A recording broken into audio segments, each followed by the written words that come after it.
नमस्कार, आप देख रहे हैं एजुकेशन इंडिया और अभी हम बात करने वाले हैं आज की कुछ बड़ी खबरों की। ये बड़ी खबरें किसानों को लेकर है, ये बड़ी खबरें आम आदमियों को लेकर है और ये बड़ी खबरें अगर आप एक व्यापारी है तो भी आपके लिए जाननी जरूरी है। तो देखते रहिएगा इस वीडियो को लास्ट तक, जिसमें आप जानेंगे किसानों को लेकर आ रही बड़ी खबर, टोल प्लाजा को लेकर आ रही बड़ी खबर और साथ में हम आपको बताएंगे आज का वेदर अपडेट। तो देखते रहिएगा, लेकिन उससे पहले अगर अभी तक आपने एजुकेशन इंडिया को सब्सक्राइब नहीं करके रखा है तो कर लीजिएगा और बेल आइकन को भी दबा दीजिएगा ताकि आपको आगे भी ऐसी ही खबरें सबसे पहले देखने को मिल सके।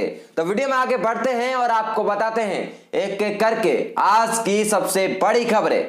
आइए सबसे पहले बात करते हैं उसी मुद्दे की जो मुद्दा अभी देशव्यापी मुद्दा बन चुका है। जी हां, हम बात कर रहे हैं कृषि बिल और किसानों की। तो 3 नए कृषि कानूनों के विरोध में किसान आंदोलन का आज 23वां दिन है। जी हां, बिल्कुल 23 दिनों से लगातार किसान दिल्ली की बॉर्डर पर और कई बॉर्डर पर आंदोलन कर रहे हैं, लेकिन सरकार उनकी बात नहीं सुन रही और किसान कानून वापसी पर अड़े हैं। वहीं जो आज की बड़ी खबर है वो यह है कि प्रधानमंत्री नरेंद्र मोदी आज वीडियो कॉन्फ्रेंसिंग के जरिए मध्य प्रदेश के किसानों की कॉन्फ्रेंस में जुड़ेंगे। वे कृषि कानूनों के फायदे बताएंगे। जी हां, लगातार एनडीए सरकार किसानों को कृषि बिल के फायदे बता रही है, लेकिन किसान कह रहे कि इससे फायदे कम और नुकसान ज्यादा है। वह सुप्रीम कोर्ट ने कल यह कहा था कि सरकार कानून होल्ड करने का रास्ता सोचे। इन तीनों कानूनों को लेकर कल सुप्रीम कोर्ट में सुनवाई होनी थी, लेकिन सुप्रीम कोर्ट में कोई किसान संगठन मौजूद नहीं था। ऐसे में सुप्रीम कोर्ट ने कहा कि बिना किसी किसान संगठन के मौजूदगी के हम कोई भी फैसला नहीं ले सकते। लेकिन आपको बता दें, सुप्रीम कोर्ट ने किसानों को लेकर यह जरूर कहा कि किसानों का आंदोलन किसानों का अधिकार है, लेकिन वो किसी के जो निजी अधिकार है उन्हें नहीं छीन सकते, यानी कि सड़क पर चलने को रोका नहीं जा सकता। लेकिन जो किसान प्रदर्शन कर रहे हैं वो उनका अधिकार है और राइट टू प्रोटेस्ट उनके पास भी है और किसानों का आंदोलन जायज है और ये उनके पास अधिकार है कि वो आंदोलन कर सके। वहीं कल शाम ढलते ढलते एक और बड़ी खबर ये सामने आई कि दिल्ली विधानसभा में दिल्ली के मुख्यमंत्री अरविंद केजरीवाल ने कृषि बिल की कॉपी फाड़ दी। जी हां, दिल्ली विधानसभा में कॉपी फाड़ने का मतलब है कि दिल्ली इस बिल का स्वागत नहीं करते हैं और नरेंद्र मोदी से अरविंद केजरीवाल ने गुहार लगाई है कि किसानों के साथ खड़े हो और किसानों का जो ये बिल निकाला गया है इसे सरकार वापस ले ले। और आइए अब बात कर लेते हैं टोल प्लाजा को लेकर आ रही बड़ी खबर के बारे में। तो आपको बता दें, देश में वाहनों की खुले आवागमन के लिए केंद्र सरकार ने एक बड़ा फैसला लिया है। केंद्रीय सड़क परिवहन एवं राजमार्ग मंत्री नितिन गडकरी ने कहा कि आने वाले 2 वर्षों में भारत को टोल प्लाजा से मुक्त कर दिया जाएगा। यह गडकरी का एक बड़ा बयान आया है जिसमें उन्होंने कहा है कि हम जीपीएस यानी कि ग्लोबल पोजिशनिंग सिस्टम को अंतिम रूप देने जा रहे हैं। केंद्रीय मंत्री ने कहा कि आने वाले 2 सालों में वाहनों का टोल सिर्फ आपके लिंक्ड खाते से कटने वाला है। यह जो जीपीएस का सिस्टम है यह सरकार रूस की मदद से पूरे भारत में एस्टेब्लिश करने जा रही है। जैसा कि आपको पता ही होगा कि पिछले 1 साल से फास्टैग को अनिवार्य कर दिया गया है, जिसके बाद से ही कम समय भी लगता है और ईंधन की खपत भी कम होती है और प्रदूषण पर भी काफी ज्यादा नियंत्रण देखने को मिला है। और अब आने वाले 2 वर्षों के बाद टोल प्लाजा बिल्कुल पूरी तरीके से खत्म कर दिए जाएंगे, लेकिन टोल प्लाजा खत्म किए जाएंगे, टोल मुक्त नहीं होंगे राष्ट्रीय राजमार्ग, क्योंकि ये टोल ले लिया जाएगा आपके खाते से जब आप अपनी वाहन को सड़क पर चलाएंगे। यानी कि राष्ट्रीय राजमार्ग पर जब आपकी गाड़ी दौड़ेगी तब आपके जेब से रुपए जरूर कटेंगे, वो आपको टोल प्लाजा पर नहीं देने होंगे, जबकि ये आपके जो रुपए हैं वो आपके खाते से निकल जाएंगे जब आप अपनी गाड़ी लेकर राजमार्ग पर निकलेंगे।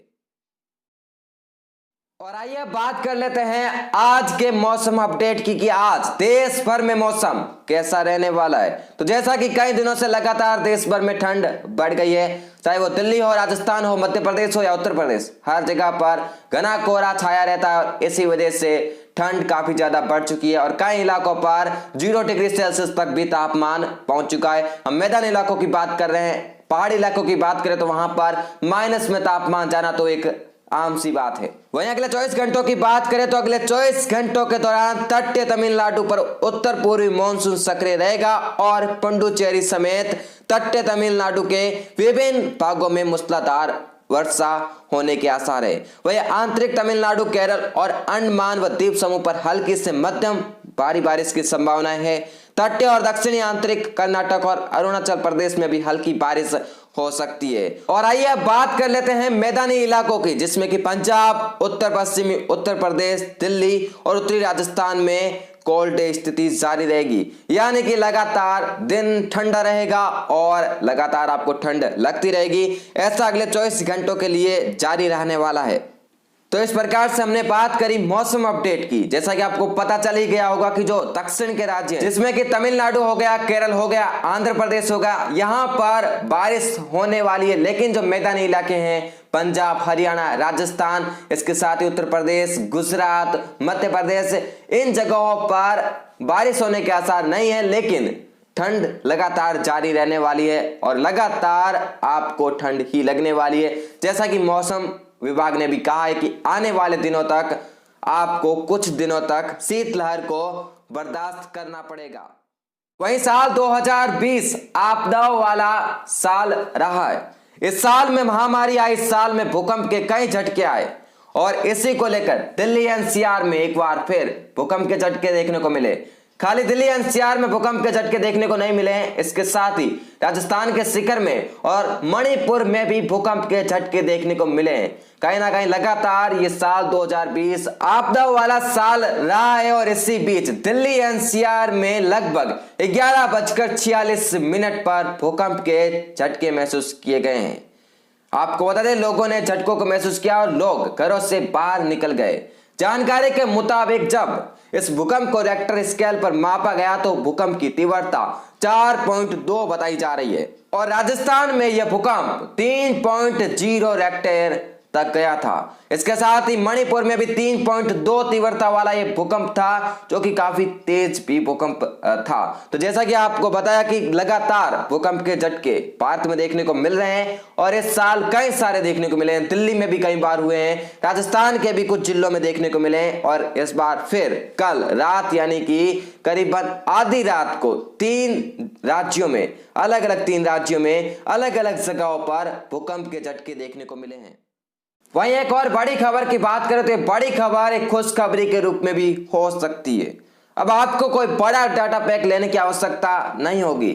जैसे पहले पीसीओ हुआ करते थे, वैसे अब पीडीओ होने वाले हैं, यानी कि यहां से आप डेटा ले सकते हैं। आपको 2 से 20 रुपए देने होंगे, ये समय के अनुसार रहने वाले हैं। जितने समय के लिए आप डेटा लेना चाहते हो उतने ही रुपए आपको देने होंगे और आपके जो नजदीक में पीडीओ लगा रहेगा वहां से आपको वाईफाई एक्सेस मिल जाएगा, पासवर्ड मिल जाएंगे और वहां से आप 2 घंटे 3 घंटे या जितनी भी देर आप वाईफाई एक्सेस लेना चाहते हैं आपके पास रहेगा। और ये बहुत ही सस्ता होने वाला है। जैसा कि पहले पीसीओ हुआ करता था जिसमें आप किसी को भी फोन लगा सकते थे अगर आपके पास फोन नहीं होता फिर भी, और इसी प्रकार से अब पीडीओ होने वाला है, यानी कि अब आपको डेटा पैक लेने की आवश्यकता नहीं है। अब आपको भारतीय दूरसंचार द्वारा पूरा नेट दिया जाएगा वाईफाई एक्सेस के द्वारा, जो कि किसी भी नजदीकी पीडीओ पर वाईफाई एक्सेस दिया जाएगा, वहां से आप ले सकते हैं। और आइए बात कर लेते हैं बेरोजगारों के लिए खुशखबरी की। मतलब तो आप समझ ही गए होंगे कि नई भर्ती की। तो भारतीय सेना में नौकरी की तलाश कर रहे अभ्यर्थियों के लिए एक बड़ी खबर है। इंडियन आर्मी की तरफ से गुजरात के विभिन्न जिलों में सेना भर्ती आयोजित की जाएगी। इन भर्तियों के लिए 8वीं, 10वीं और 12वीं पास अभ्यर्थी आवेदन कर सकेंगे। आपको बता दें ये इंडियन आर्मी रैली भर्ती है और इसमें कोई भी पार्टिसिपेट कर सकता है जिसने कि 8वीं, 10वीं या फिर 12वीं पास कर रखी हो। अगर बात करी जाए पदों की तो इसमें बता दें स्टोर कीपर, नर्सिंग असिस्टेंट, सिपाही टेक्निकल और इसके साथ ही कई सारे पद रहने वाले। पूरी जानकारी आपको कमेंट बॉक्स में दिए गए लिंक पर मिल जाएगी, वहां जाकर आप पूरी जानकारी भी देख सकते हैं। और आइए अब बात कर लेते हैं खेल जगत के एक बड़ी खबर की। जैसा कि आपको पता ही है कि इंडिया और ऑस्ट्रेलिया के बीच में टेस्ट सीरीज चल रही है और इंडिया ने अपने पहले टेस्ट की पहली इनिंग्स भी खेल ली है और 93.1 ओवर खेल के इंडिया 244 रन पर ही ऑल आउट हो गई है और अभी ऑस्ट्रेलिया खेल रही है 12 रनों पर बिना कोई विकेट गंवाए। तो आपको क्या लगता है इस टेस्ट मैच के बारे में कमेंट बॉक्स में अवश्य बताइएगा। और अगर आप आगे भी ऐसे ही खबरों के वीडियोस देखना चाहते हैं तो चैनल को कर दीजिएगा सब्सक्राइब और दबा दीजिएगा बेल आइकन को, ताकि आपको आगे भी ऐसे वीडियोस देखने को मिल सके। फिर मिलते हैं आपसे अगले वीडियो में और ऐसे ही खबरों की सीरीज के साथ। तब तक के लिए धन्यवाद।